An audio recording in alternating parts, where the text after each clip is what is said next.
इस संसार में सबसे बहुमूल्य है समय। यह हम सब जानते हैं कि समय एक बार निकल जाने के बाद दोबारा नहीं मिलता। ईश्वर ने समय हम सबको बराबर दिया है। उसी समय का सही उपयोग करके बहुत से लोग सफलता को प्राप्त करते हैं और वहीं कई लोग बार बार असफल होते रहते हैं। तो क्या आप भी अपने समय का सही उपयोग नहीं कर पा रहे और बार बार असफल हो रहे हैं? तो ये वीडियो आपके लिए है। इस वीडियो में हम टाइम मैनेजमेंट के 5 रूल्स के बारे में जानेंगे।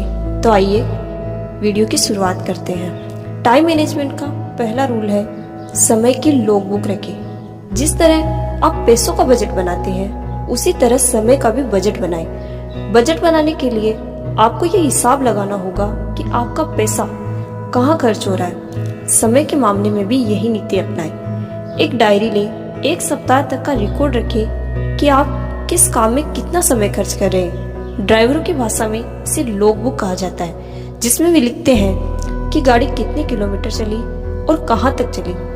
समय की अपनी लॉगबुक में आप जितना बारीक हिसाब लिखेंगे आपको उतना ही ज्यादा फायदा होगा। लॉगबुक एक तरह से आपके समय के खर्च का एक्सरे है। जब आप बीमार होने पर डॉक्टर के पास जाते हैं तो सटीक बीमारी का पता लगाने के लिए मेडिकल टेस्ट और एक्सरे करवाता है। एक्सरे की तरह ही ये लॉगबुक भी जरूरी है, क्योंकि इसके विश्लेषण से ही आपको सटीकता से पता चलेगा कि आपके समय प्रबंधन की मूल समस्या क्या है। इससे आपको ये पता चलेगा कि आपका समय कहाँ और कितना खर्च हो रहा है। आप किस काम को कम समय दे रहे हैं और किस काम को ज्यादा समय दे रहे हैं। इसके बाद आप अपना उचित टाइम टेबल बनाएं और उसे फॉलो करने की पूरी कोशिश करें। टाइम मैनेजमेंट का दूसरा रूल है डेडलाइन तैयार करें। डेडलाइन यानी आखिरी समय सीमा।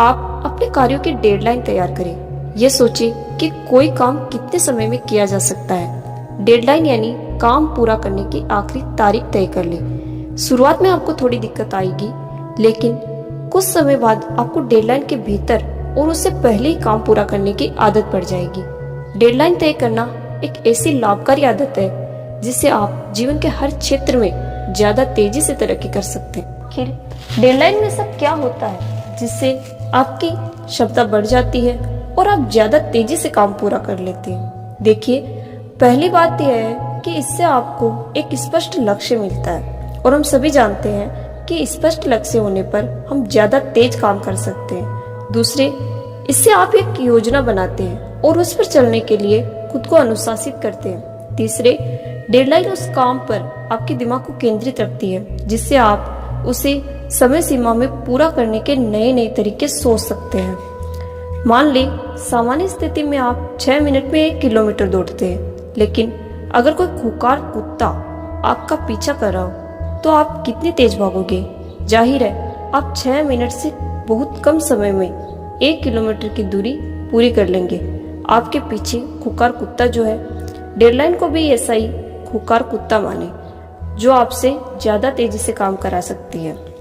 टाइम मैनेजमेंट का तीसरा नियम है समय को खरीदना सीखें। जी हाँ, समय को खरीदा भी जा सकता है। वो कैसे? आपके लिए कौन सी चीज ज्यादा महत्वपूर्ण है, समय या धन? आप इन दोनों में से किसे बचाने की ज्यादा कोशिश करते हैं? अधिकतर लोग धन को बचाने की ज्यादा कोशिश करते हैं, पर याद रखिए आपका समय बहुत कीमती है। मान लीजिए आपके समय का मूल्य 100 रुपए है। अब इस आधार पर आप समय खरीदने का निर्णय ले सकते हैं। एक उदाहरण से देखें, आपको बिजली का बिल जमा कराना है, जिसके लिए आने जाने और लाइन में खड़े होने में आपको 1.5 घंटे का समय लग सकता है। यदि कोई एजेंट 20 रुपए लेकर इस काम को करने के लिए तैयार है तो आपको क्या करना चाहिए? आपके लिए 1.5 घंटे का मूल्य 150 रुपए है। इसीलिए अगर कोई वह काम 20 रुपए में करने को तैयार है तो आपको खुशी खुशी उसे हाँ कर देना चाहिए, क्योंकि आपका समय इससे बहुत ज्यादा कीमती है। इस तरह पैसे देकर आप समय को खरीदना सीखें। टाइम मैनेजमेंट का चौथा रूल है पेरेटो का 20-80 फॉर्मूला। इस नियम को बहुत ही ध्यान से समझिएगा।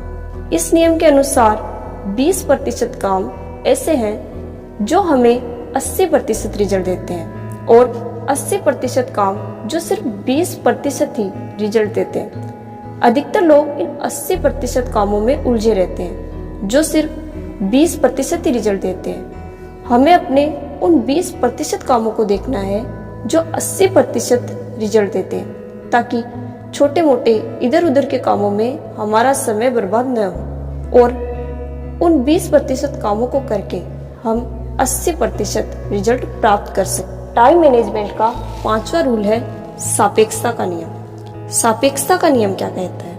समय वही रहता है, बस हमारा नजरिया बदल जाता है।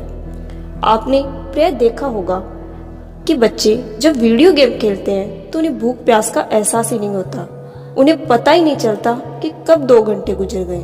और दूसरी ओर जब बच्चे पढ़ते हैं तो उन्हें 100 काम याद आते हैं और 15 मिनट में उन्हें ऐसा लगता है कि बहुत समय हो गया। यह सापेक्षता के नियम के कारण होता है।